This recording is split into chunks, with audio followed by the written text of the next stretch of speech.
Hello, and welcome to the Alliance Wealth Advisors podcast. I'm your host, Mike Cadaro. For episode 8, we have a unique community spotlight featuring Julie Sidoni and Al Monelli of WVIA. We discuss each of their career paths that brought them to where they are today, Al's new documentary film being released on June 23rd, exploring the impact of Hurricane Agnes 50 years later, and the future of public television in today's digital age. When I first pitched this idea, our team was interested in hearing more, but there was one question, which Julie even asks at the beginning of this conversation. What does this have to do with the Wealth Advisors podcast? It's certainly a fair one, and the answer has two parts. First, when you hear their stories, you will hear common themes that have shown up in every episode. People who made major decisions that involved taking risk, embracing uncertainty, and starting new chapters in their lives. In Julie's case, she left a role at WNEP where she had achieved success to try something that took her out of her comfort zone, allowed her to help others, and brought her even closer to her passion of writing. For Al, it was he and his wife deciding they were going to pack up their young family and move back to Northeastern PA so he can make documentaries full-time, a lifelong dream of his. Understanding these types of decisions are what this podcast is about, while topics like investment research, asset allocation, financial planning, and tax strategy are what we spend much of our time on. Simply put, our job is to help people make the best decisions they can to manage risk and their finances in an uncertain and complex world. Whether you're releasing a new film, taking a new job, starting a new business, or going through some other major life event you didn't see coming, our job is to help you do that in a way that is best for you and your family. Second, at Alliance, we are all from Northeastern Pennsylvania. Our community is important to us. The story of Agnes and its ramifications are things anyone with ties to this part of the country should be aware of. This film doesn't just tell the story of a major flood 50 years ago. It asks complex questions we need to answer today to protect our families, our property, and our economy moving forward. What will also come through in this film is the raw grit and resilience the people of this region have, how they were able to pick themselves up and rebuild from a terrible catastrophe to move on with their lives. Whether you lived through Agnes or have never heard of it, I recommend all of us tune in. Thank you for listening, and we hope you enjoy this episode.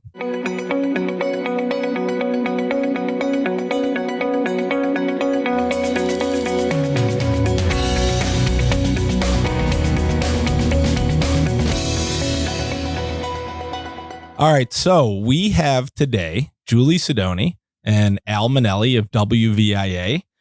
Thank you both for being here on the Alliance Wealth Advisors podcast. We really appreciate you being here. That I'm on a Wealth Advisors podcast is really quite amusing. Yes, I agree. I'm happy to be here. Well, it's our honor to have you, and I'm excited for this conversation. We had met just last week at WVIA's event, and in listening to each of you speak about this project, about WVIA, I was immediately sort of interested in continuing that conversation. And, I do think this is a unique episode in many ways, but there certainly is a lot of overlap and things that our listeners will certainly appreciate. So I think, Bill, before getting into the film, all of the history of Agnes, what your team is trying to build at WVIA, I wanted to start on the personal side, with each of you, if that's okay. In this podcast, while it is sort of business focused, I think just like our firm does things a little bit differently, we're focused on sort of decision making and how to make behavior patterns and habits a little bit better when it comes to money.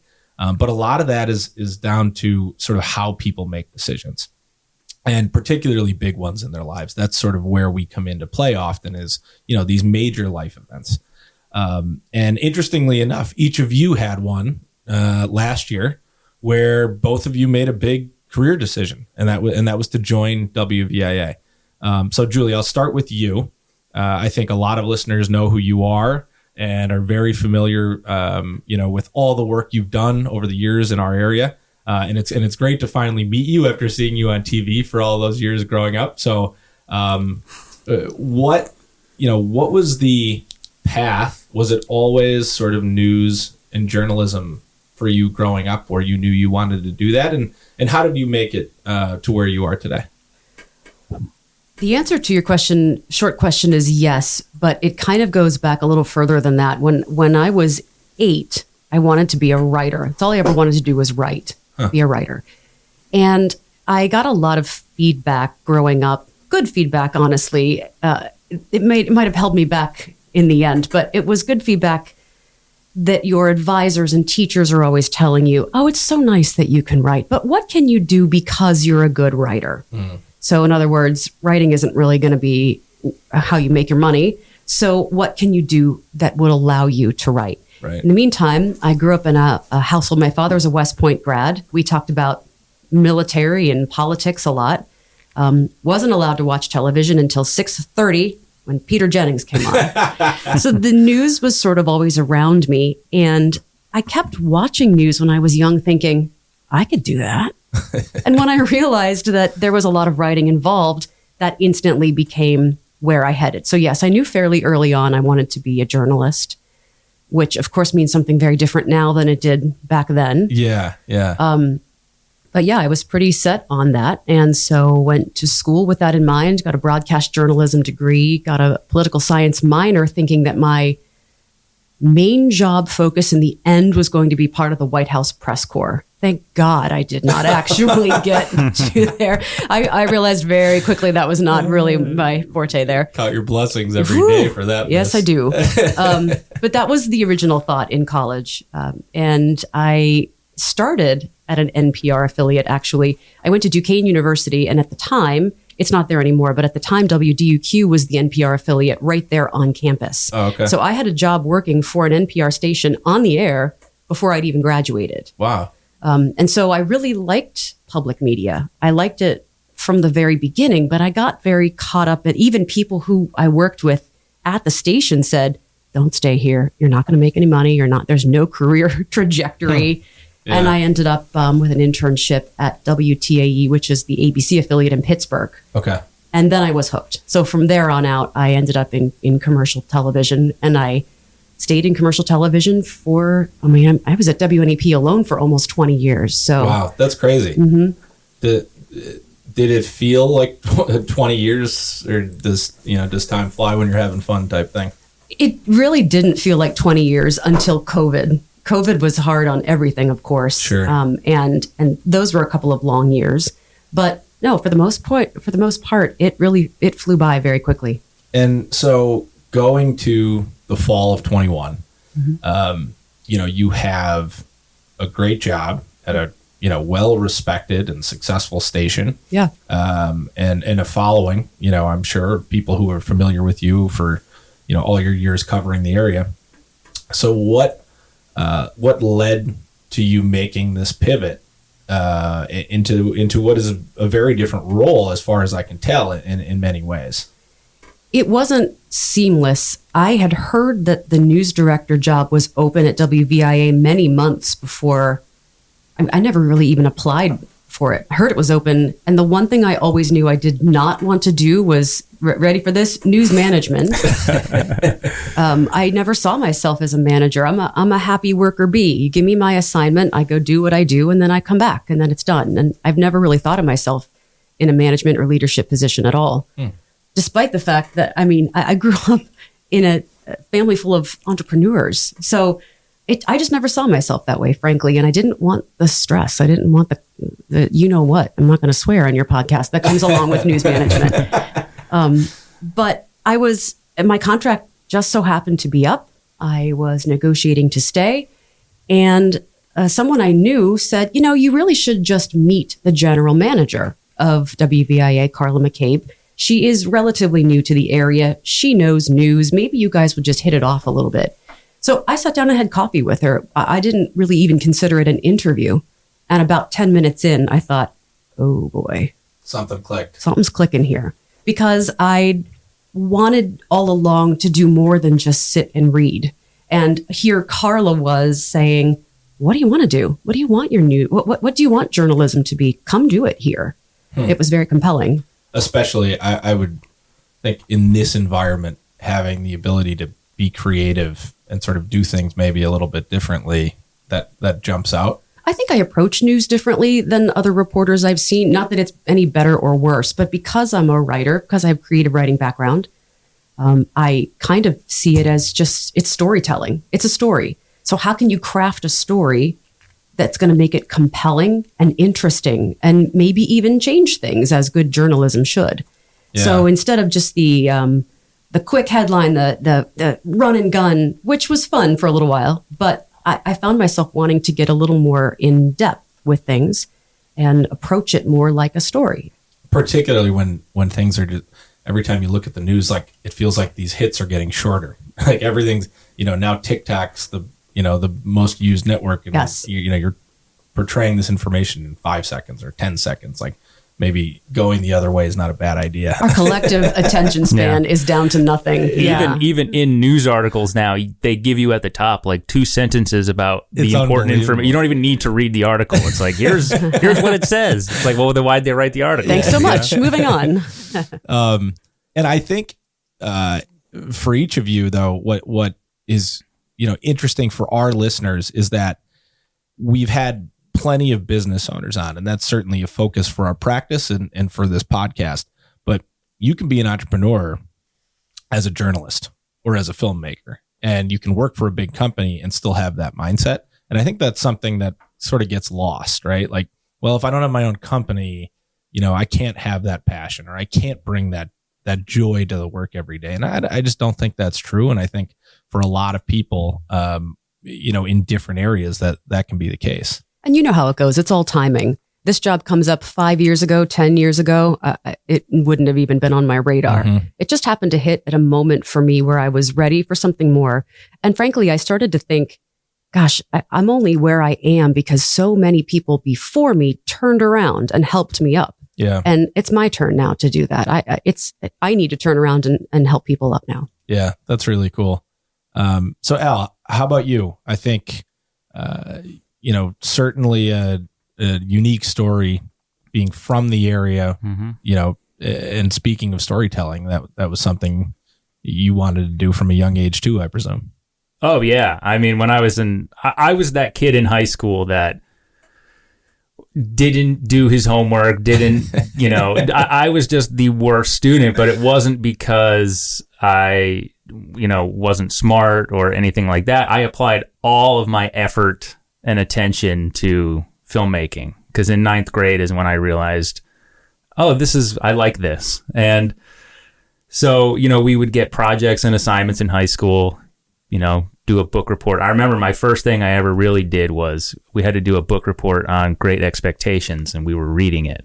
And I said, well, can I make a movie about it instead? And my teacher was like, well, what do you mean? And I was like, I want to make a movie, like my version of Great Expectations. So I made a 25-minute musical that basically was Great Expectations through musical form. Wow. So, yeah, and I had my friends. I wrote the songs. Every song was an original song. I did all this stuff, filmed it. That's incredible. And it was just crazy. So, I just kept doing things like that. And my teachers would let me do it because they saw it was the only time I would ever actually care. You sort of lit up. Yeah, they saw the kind of passion in me. So I did it so many times, and they would start showing the films to other classes, and they would have me come and talk about the film. And in a way, they were getting me to learn about, Dickens and all these authors without ever having me feel like I was, struggling to read something. Yeah, I was gaining it and understanding it through my own way. So that was sort of my adolescent experience. And then I went to college and all that and started working. And I grew up in Clark Summit. So I'm from this area, moved away in 2012 to start working at a college, Franklin and Marshall College, doing their marketing videos and all that. And it was great. I mean, that's where I fell in love with documentary filmmaking. Again, and I think I've told you this story where, I was filming with a physical therapist and her patient at the time was an 18-year-old kid who had gotten into a bad car accident and was paralyzed from the waist down. And being there to film that and capture a sort of special moment really kind of made me click and think, oh, this is interesting. So that's where I sort of fell in love with documentary filmmaking. So for the next 10 years, I was making these marketing films to kind of pay the bills, but I was making documentaries on my own on the side. And eventually, 10 years almost later, a position opens up at WVIA. And I did work for them in the past, like freelance work. Okay. And, my wife at the time was pregnant. Housing market is heating up. I can relate to both of those. We're in the middle. We're in the middle of a pandemic, and literally, this was like the biggest decision I probably ever made in my life, because I had to uproot my family coming home to Clark Summit to Northeast PA, and it certainly wasn't easy with all of those things. I mean, selling your house, buying a new one, having another baby. And then I get here day one and it's like, okay, make a feature-length documentary on something you know nothing about and have no experience with, because I wasn't alive when Agnes happened. So like all of this is just sort of it was tough, but I remember being very excited because I felt like I was finally going to get to tell stories and not have to sell you something. Okay. The thing I hated about working at a college, or even, I would pick up freelance jobs making marketing videos for different companies, whoever. And I was never passionate about that. I was always trying to make them into documentaries or make them, I was trying to put my style on it, and people would be like, okay. But I wanted to do this. And now to actually have this opportunity and, make a living, just literally, I don't have to do anything else. It's make documentaries. I'm not trying to sell anything or do anything like that. So to me, that's awesome.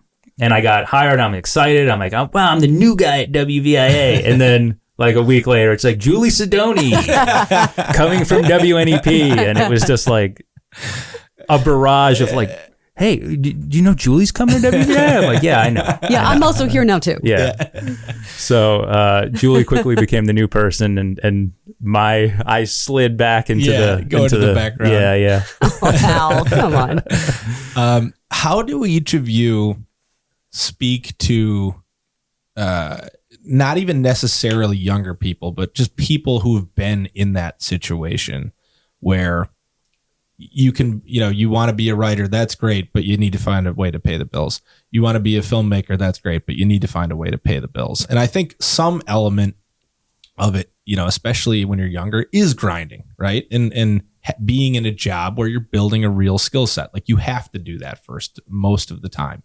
But what advice do you give people who are coming to you asking that question? Because I think it's a hard one. I also think it's a hard one for people from the area, or maybe people who want to move into the area. And they're like, well, I just don't know what I would do. Well, for me, I always tell people, because people ask me all the time, how do I get into documentary filmmaking? And I say, just make a documentary. Like there's nobody stopping you. Yeah. It's easier now than ever in terms of access to equipment. Finding an audience is just much easier now. The only thing stopping anyone from anything is, in my opinion, in my belief, is yourself. I mean, it doesn't matter if you want to, whatever you want to do, you can find a way to do it. The only way to not do that is to not do it. And I know it's cliche, but I really feel like cliches are just perfect. I'm just a walking cliche. So sometimes it is that simple. It is simple. And simple isn't easy. That's right. It's not, because taking that first step, I forget who said this. It might have been Woody Allen or someone, but showing up is literally like 80% of everything. You just have to literally show up to the thing, because a lot of times you make an excuse, you back out. You know what? Maybe next time. It's just showing up and taking the first step. So just make a documentary. That's what I did. And I was 30. I was having like third life crisis, a quarter life crisis. I don't know what it was, but I was like, all my favorite directors have made movies by now, like feature length movies. So I just jumped in without thinking and started making a documentary about a drive-in theater that I had no idea if there was even going to be a film or a story there, but I just felt like I trusted it and it worked out. And I'm, still to this day, that was in 2016. Like I'm still getting checks for it from our distributor. Like people are still watching it and tweeting about it. And it's just fun to see that. So that was just, I have to do this. You did it. Yeah. Just take the first step. How about you, Julie? I think on the advice side of it, I would say it's something I struggle with, frankly, but I think you just have to be patient because there's no such thing as overnight success. You are not going to get out of college and set the world on fire. Or maybe you do, but if you do, there's pitfalls with that too. Yeah. So be patient and learn what you have to learn. When I look back, I see that every success I've had is squarely on the back of a lot of other successes I had to have first. And you don't see that. You don't see it at the starting line. It only takes It takes years and years to figure that out. Yeah, I think those, the investing term I use is compounding, right? Like whether it's money, whether it's knowledge or experience, like those things compound. But the biggest asset you have with compounding is time. And I think we want everything now, right? Like you can push a button and buy something on Amazon or read that news article in 15 seconds. Well, you need to kind of give it time and let that sink in. So I think it's a great point, especially for people who are just starting out. Another thing I wanted to ask you about on the personal side before moving into the film itself, I think in each of your careers, and both of you have alluded to it to some degree, I think it's fair to say that you've had to make sacrifices in balancing family life along with doing what you do every day. And I think a lot of people are struggling to balance that right now. I know, even for myself, this is certainly something I'm interested in hearing more about from each of you as this, our work lives and our personal lives continue to like blend together where there's no separation. How do you manage that? Particularly as a mother, I think that's really, challenging and something that, a lot of the audience and listeners might appreciate hearing about. I don't know how I balance it. I will admit that I have a lot of guilt, or at least I did. I have two sons. They are 13 and 6. And I missed a lot of what the 13-year-old did because of my schedule. And that's just the way it had to be. That was my job. That's what I was being paid to do. That's what I was going to do well. But I often didn't get home till almost 7 o'clock at night.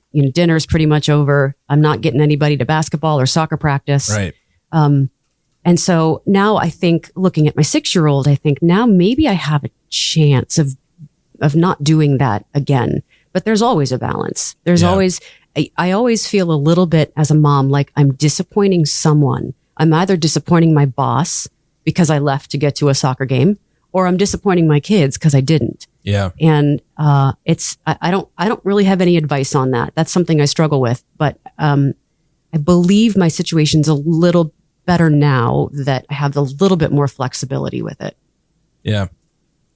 How about you? I think I was expecting, when we were having our daughter, like, all right, I'm going to get everything sort of right where I have all this, like my schedule each week. No, you won't. It's just like, who was I kidding? That was never going to be the case. It changes. So babies, so that's one thing. That's one set of issues. Then toddlers, that's another set. And now young children, in other words, it changes all. Just when you feel like you've found the balance, right, now you're in a whole other ball game because the phases have changed. Yeah. So I used to get worked up about that, and now I think, all right, this is what it's supposed to be. I'm trying very hard, and I do not mean this in any way as symbolism with the river we're about to talk about, but I'm trying very hard to just be a twig floating in the river. That was never me before. I always really tried to make it work. As you said, I'm going to plan this. I'm going to meal prep. I'm going to cut these carrots now so that I can, I'm going to perfectly grocery shop on a Sunday. So I have all the meals it never works out that way. And it's okay now. I feel like that's all right to admit now where I didn't before. Yeah. Well, as Julie alluded to, I have a baby and a 2-year-old. So it's basically like the Amazon in my house every day. Very fortunate that my wife is staying home She does contract work from home. Yeah. So she is with them during the day. But I had that role for a while because of COVID. So back when we were living in Lancaster, my wife, her school district, she's a school psychologist, and her school district didn't shut down or do anything like that. So she was right back at work, after like the initial 2-week shutdown in 2020. And my job at a college, we were shut right down. So I was at home. So I was this like stay at home dad all day with my daughter. And it was like a really special time. And I remember it well, and I made a lot of memories, just me and her spending these days together. But I wasn't getting anything done. Like I had to figure out a solution. Like, how do I work? But my daughter was just not letting it happen. And we were in Lancaster without our family. We had no family around. So I had to kind of figure out ways to do it. So when we came back here to WVIA, and we were kind of still under like a work from home for a little while, it was, flexible. I had to really figure out, okay, I'm making a feature-length documentary. How do I do this while being a present dad? Because it was always very important to me. I literally, and I don't recommend this for everyone, I just don't get a lot of sleep. And I know that's bad. I know that's not healthy. That's bad. I can confirm, although I'm not a doctor, that's not good. That's not good. I'm disciplined enough where I can get up at 4:30 every day and be fine. But I'm not going to bed at like 8 at night. I'm going to bed at like 11 or 12. So that's where I'm doing the bulk of my work. So Agnes was edited mostly before the sun even came up. In the morning. Yes, yeah. Because that was the only time where I had complete silence. Nap time was different. When we had one kid, you can work during nap time, but when you have two, their schedules just aren't aligned. And it's like hitting a home run when you can align them where they both nap at the same time. And then we kind of got to a point now where I came back full time to the office when all of the COVID stuff was kind of wearing off in the late winter, early spring. And I was like, oh no, I'm behind on this documentary. So it's been a rush in the past, 2 months to really finish this. So it's been a lot of staying up late, getting up early, coming into the office, sometimes closing my door so no one comes in because I really have to focus on this sequence. Right. But yeah, I think, I don't know how sustainable that is. I know it's not, but I always made time when I had to, and then I would just sacrifice the sleep aspect. Now I'm 36, so I can still do that. But when I'm 46, I'm not going to be able to do that. You're not going to be able to do that. I know. So I don't know, like advice. I think I'm with Julie where it's like, there's no right answer. Yeah. You're always struggling. And I always even this morning, coming here this morning, walking out the door, waving bye to my girls and just seeing them like, man, I'm going to miss they're sitting on the couch reading Chickadee or Chicka Chicka Boom Boom with my wife, and I'm like getting sad getting in the car, but it's like Julie said, it's just that's how life is set up. You have to make a living, you have to do that, and you can't always be with your kid, and that's probably not good either. Like they need to have experiences without you. Yeah, their own balance is important. And to your point, I think it's fun. It's you think of this as forever when you're in the moment, but 2 years goes by and they'll be going to school and they'll be into that next phase, and you'll miss this one. Right. When you're getting sleep again. You'll it does feel never ending. So moving on to the documentary, this will be released right ahead of the premiere, which is Thursday. And in sort of our introduction, I'll make sure we sort of list out everything you guys are doing on Thursday, the 23rd. 23rd, yep. Around this documentary. But I guess my first question for Al and for both of you is, how are we feeling? Are we nervous? We ready to get that out there? Like, what is it like to be a filmmaker knowing that this is coming out? This has nothing to do with me. I'll take it away. Well, I think, there was an article that came out the other day. So we had a preview screening down in Sunbury. Went great. like, we showed 30 minutes of the film and they interviewed a couple and they were like, oh, we loved it. It was lovely. And then they were like, but they didn't mention the smell of the mud. And like, that was like their big memory. And it was a lot of people's memory. And we don't mention the smell of the mud in the film. And I'm putting that out there now because if you're going into this film being like, can't wait for that mud smell scene, there is no mud smell scene. The reason is because every Agnes story, whether it be written or film or just anything, it's always about the smell of the mud. And our approach with this film was to try to do something different because WVIA made that film in 1997, which you'll get to see Thursday night at 8 p.m. It's called Remembering Agnes.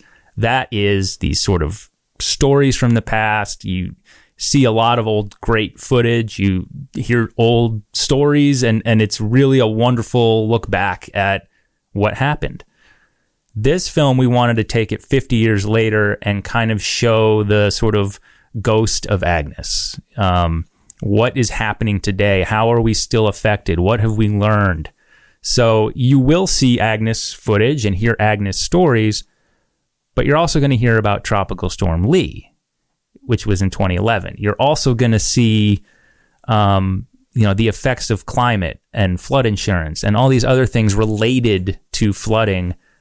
And it can all be tied back to Agnes. So my goal was to try to bring everything back to Agnes as this sort of ground zero event of flooding, because in Pennsylvania, flooding is our number one threat. And I'm not sure if the average person knows that, especially if you grew up in Clark Summit watching movies. I certainly didn't. Not until you said it. Yeah. 5 days ago when I was listening to you speak, it wasn't, that wasn't something you think about. And again, like, I didn't have it growing up in Clark Summit. We're in our little bubble of, well, there's no flooding here or, little Clark Summit.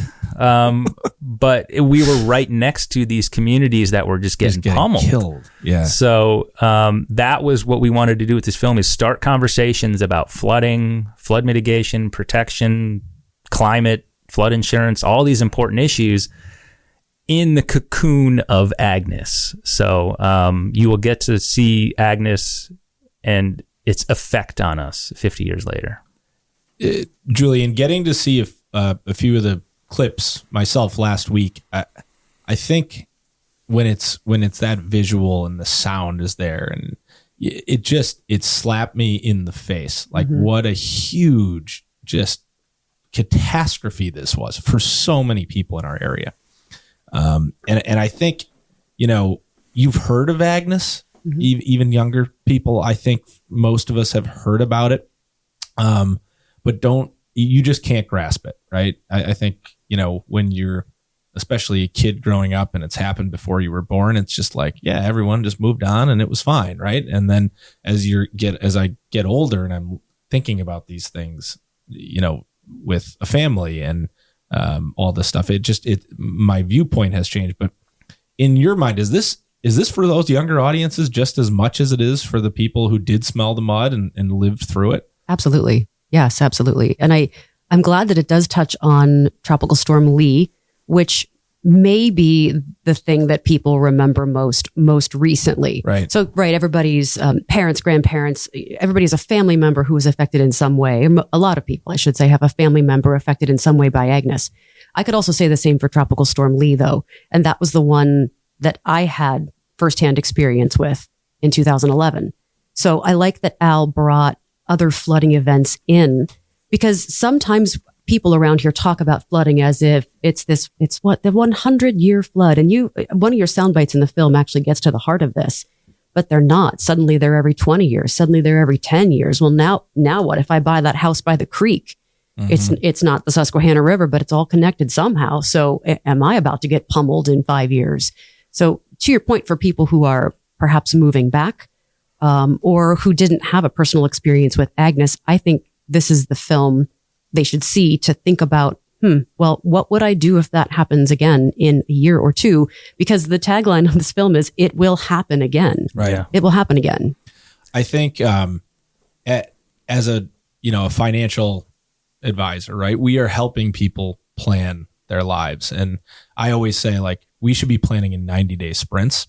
because even by 90 days from now, your life is going to change in a way that we're not sure how, but we just know that it will look different, right? And I think no matter what you did to plan or, where you lived, right? This affected you, and you sort of had to, you had to pick yourself up in a way that in that moment was just so hard. I was talking with my husband about this a little bit, and I hope I didn't cut you off there, Mike. No. My husband is an area native. He grew up in Kingston. He was just a few months old when Agnes hit, and his family has stories to tell. But what we were talking about was similar to when, if you lived the Great Depression, that was an event that just colored everything, even if you weren't conscious of it. If you lived through the Great Depression, your thoughts about money are different than when you, like I did, I graduated from college in 2000, .com boom. Everybody had jobs, but we were looking at 4 or 5 different job offers, most of my friends. Mm-hmm. So things were very, very different. We never had that perspective that people did living through the Great Depression. And I think living through Hurricane Agnes is probably one of those seminal moments in our area's history that so many people whose families made decisions, are we living in the back mountain now instead of Kingston? Because I'm not going through that again. Yeah. Now, I'm making this up, but who knows? I think it was one of those, if you lived it, it colored the way you thought of everything. Yeah, I think you're 100% right in terms of the money piece, which is the only part I can speak to, right? Where how we grew up in those traumas and what we learn from those traumas, they sort of become ingrained. It's like scar tissue. Al, as you were interviewing people, what was sort of the standout thing that came from that, and would you agree with it that shaped many people in the directions they took and what things looked like afterward? It certainly did. It impacted Tropical Storm Lee, actually, because it had all of the levees up and down the Wyoming Valley raised, and by doing that, it destroyed West Pittston and Bloomsburg, because that water then had nowhere to spread out. And since those two big communities didn't have walls or levees, it spread out there. Whereas in Agnes, it spread out all over Wilkes-Barre and the King, all that sort of Wyoming Valley area. So it affected even Tropical Storm Lee. It affected everything where businesses choose to set up shop, where people choose to live. But in terms of like a standout moment or person that I interviewed, there's certainly a couple. The gentleman, Selinsgrove, the Isle of Q. I always bring this up. This guy, and he was at the screening, the preview screening we had on Saturday, and just the fact that he stays in his house when it floods, and they get flooded a lot on the Isle of Q because they're right on the river. They're right between the Susquehanna and Penns Creek. Oh, geez. So they get flooded constantly, and he just sits on his porch, lets the water come up, watches all the stuff float by, and then lets it go down. And he's not intimidated by it, and he doesn't care. He doesn't want to move away. That's where he lived his whole life. Stories like that, where it's, I love that sort of defiance. Mm-hmm. But he also respects nature in a way, because he doesn't want a wall or a levee to come up, and he doesn't want to mess with the Susquehanna.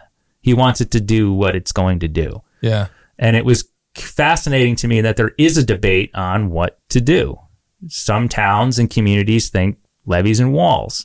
Well, how much higher can our levees and walls go? Right? We can't have a 100-foot levee. The water has consistently risen over the years. The base flood level keeps going up. We can't keep raising levees to match that. There has to be a different way. Is that also going up in certain areas because the walls elsewhere are going up? Well, there's a debate on that too. So Jim, this guy from Selinsgrove, the Isle of Q, he disagrees with a prevailing thought that it doesn't. So a lot of people are saying, well, because Wyoming Valley has these high levees and walls now, that's not pushing the water an hour and a half downstream to Selinsgrove. That's just not possible. They're doing studies on it. They say, we have the facts, we have the proof, we did these studies. But for Jim, who lives there, he has a noticeable difference that it went from 8 hours down to 2 hours. from the water getting there. So they used to have 8 hours to prepare their stuff and their house and everything and get ready for a major flood event. Now they're down to 2 hours. Wow.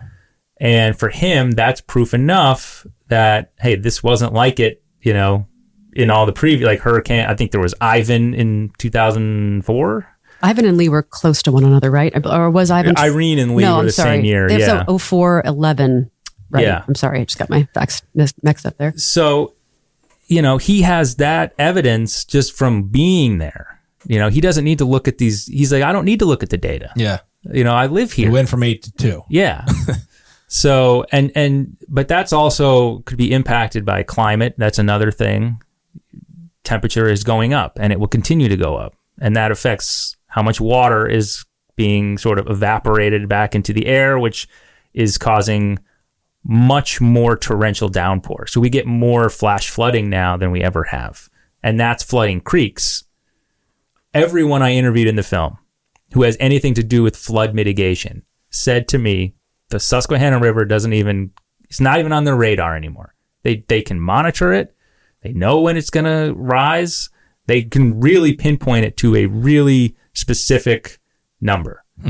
It's the creeks and streams they cannot do anything about because that tech can't go into it. It's just not big enough. Yeah. And there's too many of them. And when they start to flood, or they can create a dam and back up because of all the debris, because they're usually in woods or something like that. So that's another huge impact that this rushing water is now coming into these towns. So these are things you don't think about. Yeah, it's like these second, third, fourth order effects.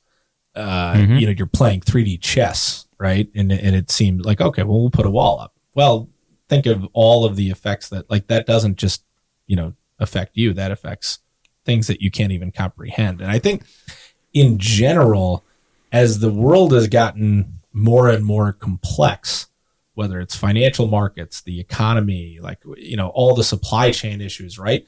As we've ramped up this complexity, you can't keep track of all of the sort of domino effects of actions, no matter how well intended they are. And I think this is another one. And unfortunately, no one's really thinking about it, or at least they're not thinking about it the way they should. Because like we were saying, you know, flood is the biggest threat to Pennsylvania.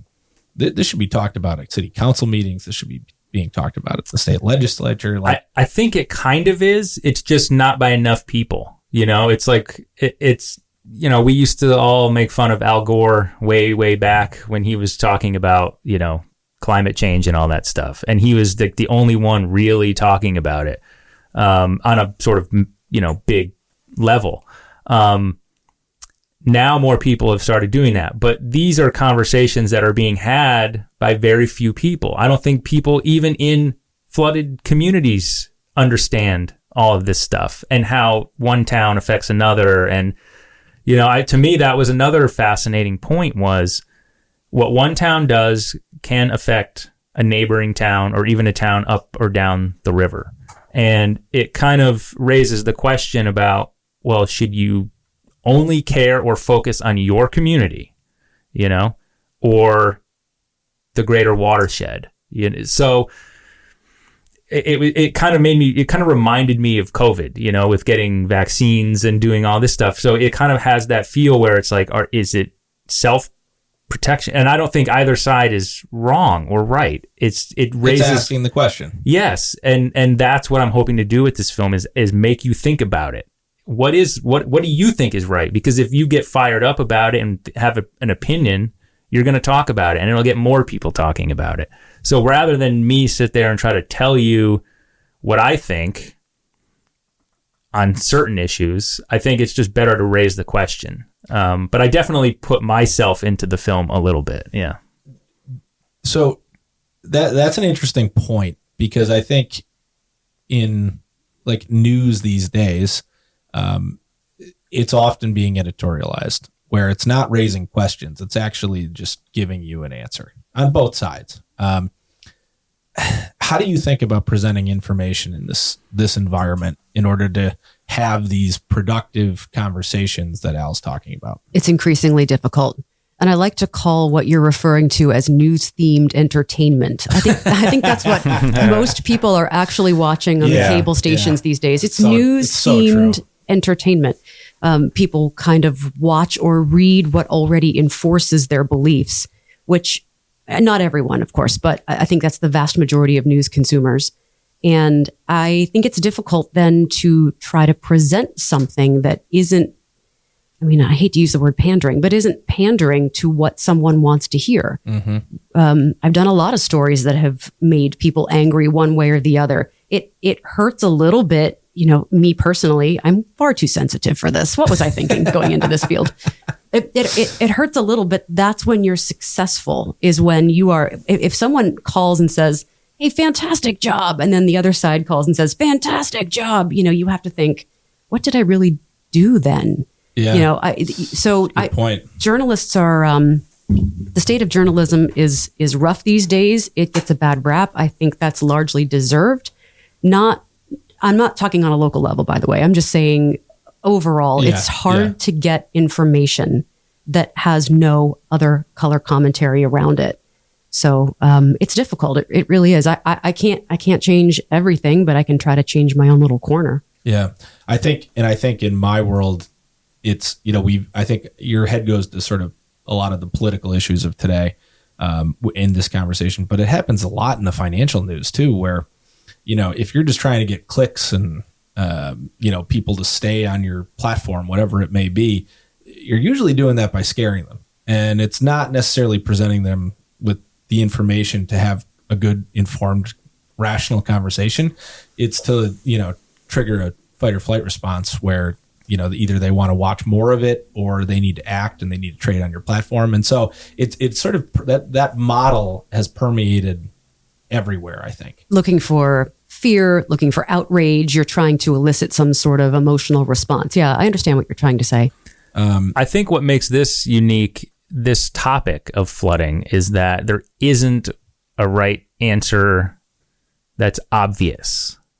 So with certain issues, if I was making a film about, I can't think of a hot button issue, I probably don't want to get into one, but I would probably approach it more from my point of view and the facts I know. With something like with flooding and flood mitigation, there are several options, and every town, it's not a cookie cutter solution. Yeah, it's not binary. Exactly. Yeah.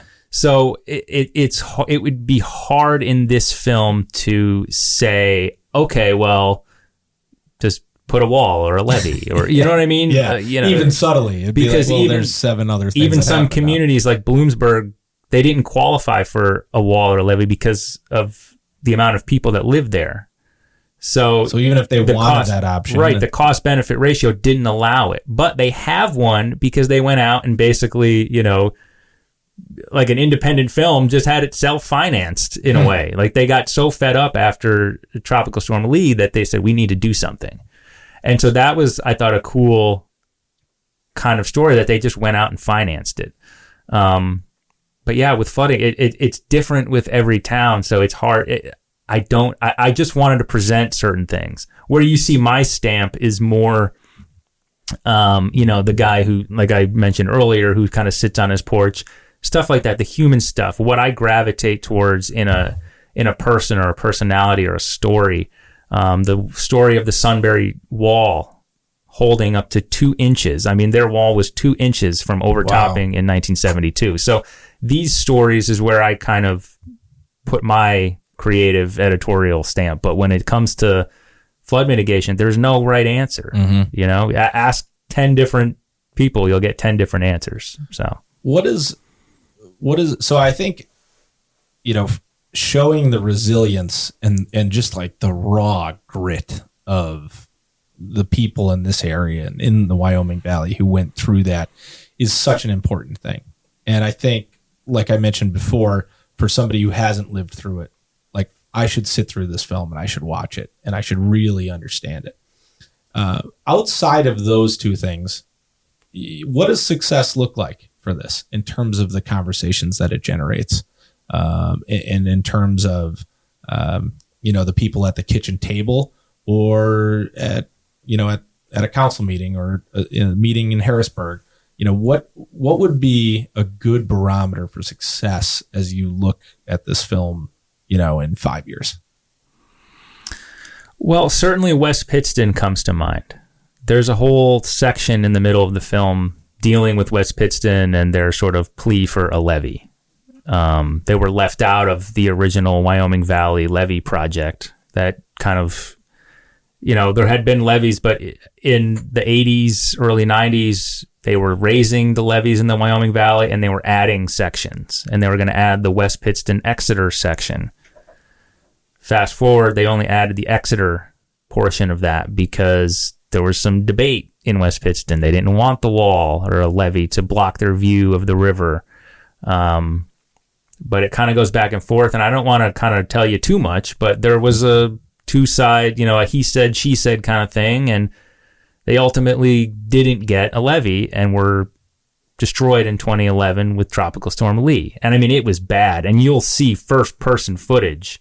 We had at WVIA videographers out in the storm capturing this incredible footage of just the destruction that was happening in West Pittston. There's footage from Bloomsburg, and it really just kind of puts a face on all of this stuff. It's jarring. Yeah, it is. And so hopefully something can maybe come out of that. And again, I don't know, is a wall or levee the best option in West Pittston? It seems like it might be, just based on their location, that every community around them has one. So if there's a flood, that water is just going to find a way to seep into their town. So we'll see. How about you, Julie? Repeat the question. So as we think about a legacy for this film, or we turn around and you're making another documentary in a few years, what would success look like for you now in this role as you think about it? Well, to be clear, in my particular role at WVIA, I don't have anything to do with the documentary, although I'd love to. I have a bunch of ideas, Al, if you want to talk about those later. I know you do. I remember when you pitched some in a meeting. I would love to kind of help bring some of those to life as well. I'm only one man, though. I can only do so much. But at WVIA, we have a lot of other filmmakers as well, so I'm sure we can figure it out. But to answer your question, it would be only just a guess, really. It's not a company stance. Yeah, but of course. I think the success is already happening now. You're here talking to Al, getting this message out to a group of people who might not even know what WVIA is, or maybe they know what WVIA, maybe they heard of the Polka Show, but they have no idea what else we're doing, right? So I think on one hand, the success is happening this week, and I'm seeing it and I'm hearing it in the newspaper articles and the podcasts. People are talking to Al about this. People are interested in this documentary, and I like the buzz, frankly. I like that people are starting to look at what we're doing. And now that Al is on staff, I think the plan is to keep him coming. He has great ideas about where he's going next. And isn't that the job of art, really? Is you put it out there for the world, you let the world decide what to do with it, and you move on. Yeah, I think, and that sort of segues perfectly into the last piece of this interview I wanted to talk about with each of you, which is this is a big deal. There is buzz, and it's really exciting. But as I visited the facility for that event last week, I noticed all of these film posters. Many of them I didn't know about, whether I was out of town for them when they were released or I was too young. But this isn't new to WVIA. I mean, there's a history of just capturing these important historic moments in educating this community in a way to make it better. So as you think about looking forward now for WVIA, how do you stand out in this evolving world where there's so much noise?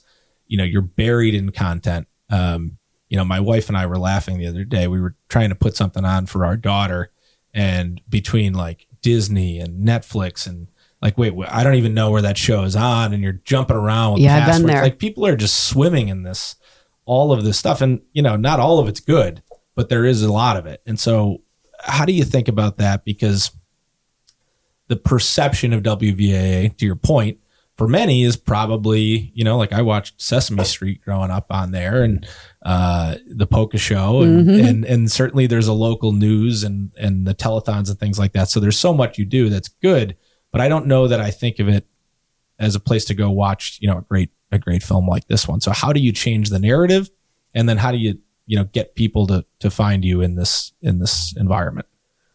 I think we need to be mindful, and Al and I have spoken about this before, of trying. I mean, it's not new that we're doing documentaries, or even we have a series called Via Short Takes, which are not long documentaries, but smaller, 5 minute. I'm not even sure how long they are, Al, but there's a lot of Via Short Takes available right now that aren't that long length.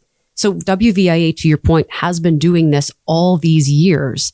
But frankly, I worked in media in this market for 20 years and didn't know much about WVIA. I think what's happening now is we are something of a startup within a legacy organization.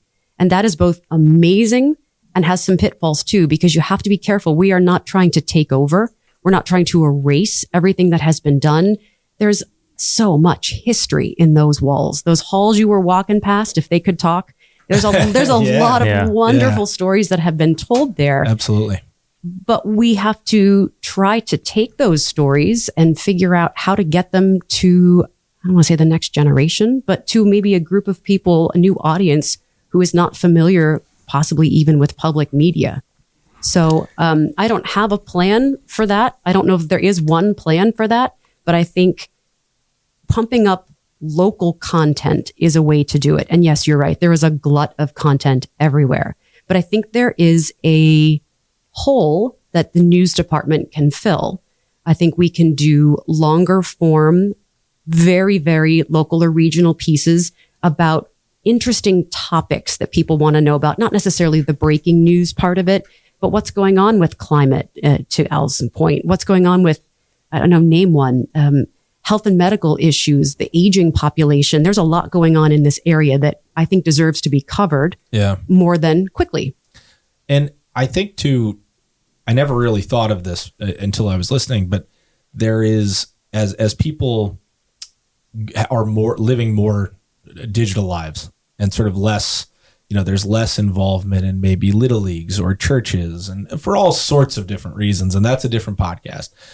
But having that community tilt, particularly in Northeastern Pennsylvania, is really, really important, I think. And there is a gap to be filled there, I think, with content. There's a nationalization, I think, happening of content. That's a good way to put it. Putting it, let's say there's a hub somewhere, and then, but you know what I'm trying to say. I think that we are here and we're trying to listen, frankly, to viewers and our listeners. What do you want to hear about? What's not being covered? What would you love to hear more about? Do you want to be entertained? Are there artsier topics we can talk about? We're kind of an open book, really. We would love to hear what people want to know more about. And so I think that's a way I'm going to try to do it on the news side. I don't know about the documentary side, but I think you probably have a similar answer.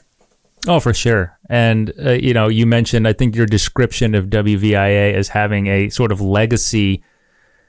And now it's how do we build off of that? How do we expand that legacy to new audiences, new everything, while still honoring what we've done and what we are.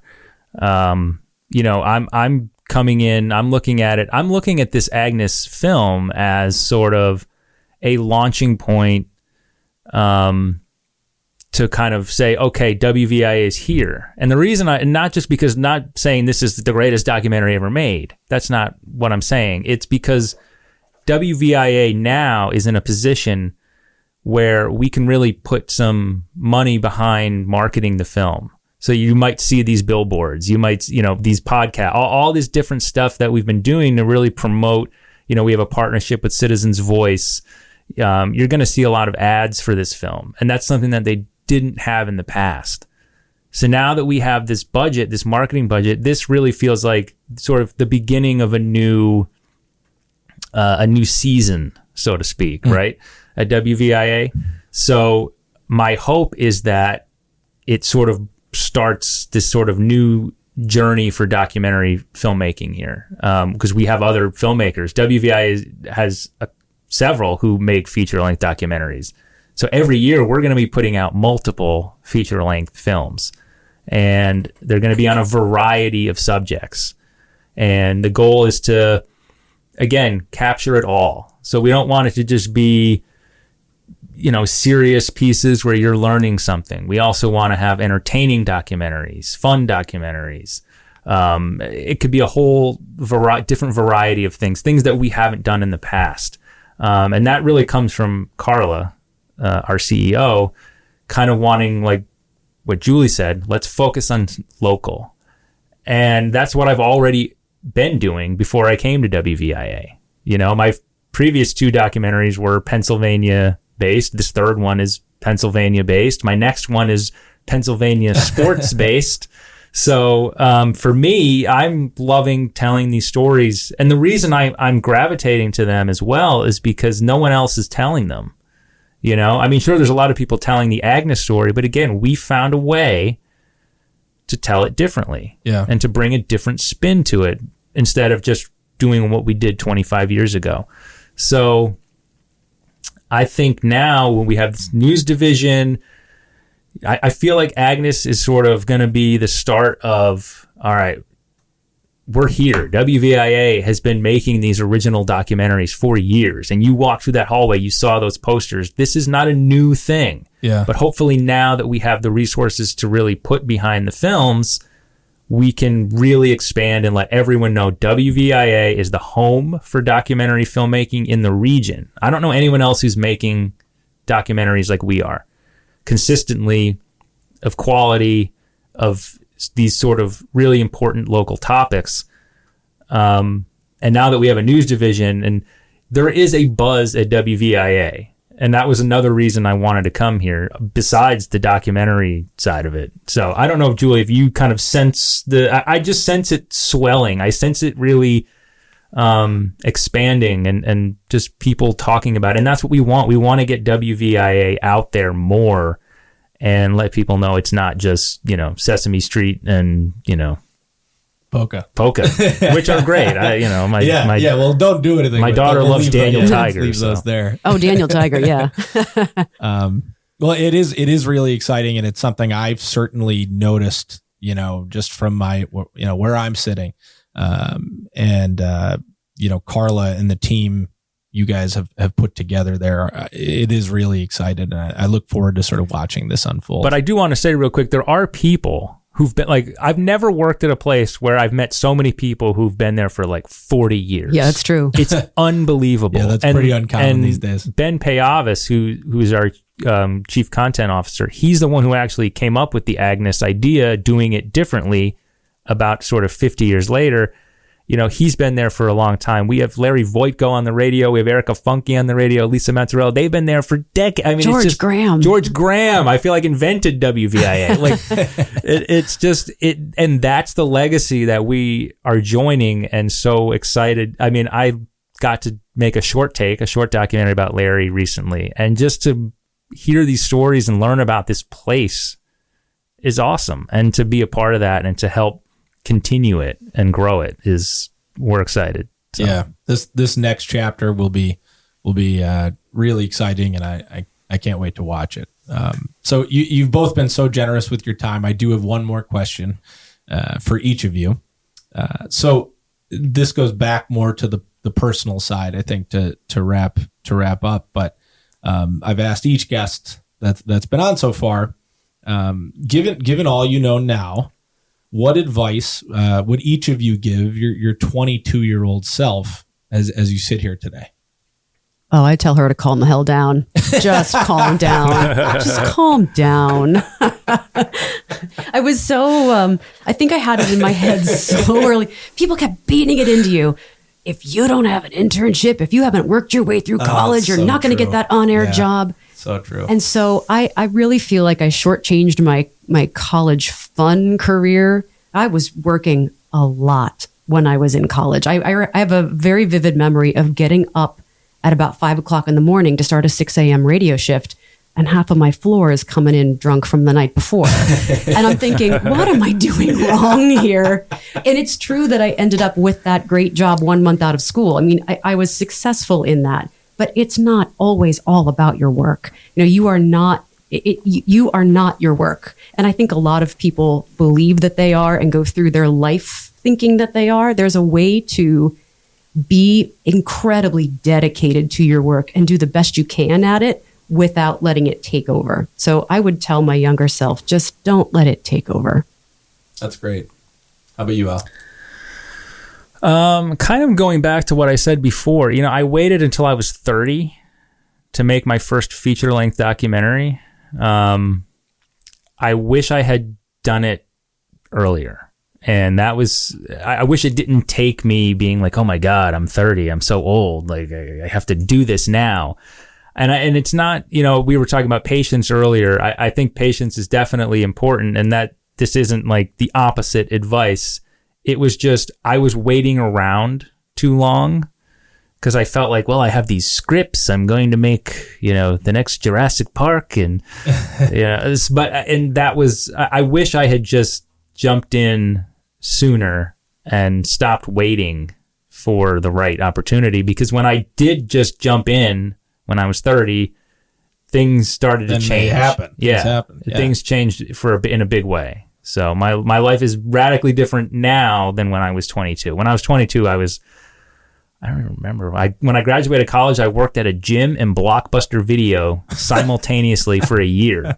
So yeah, that was my life at 22. not waiting for those stars to align, though. Where Exactly. Okay, it's all going to come together sort of like I was saying with the routine.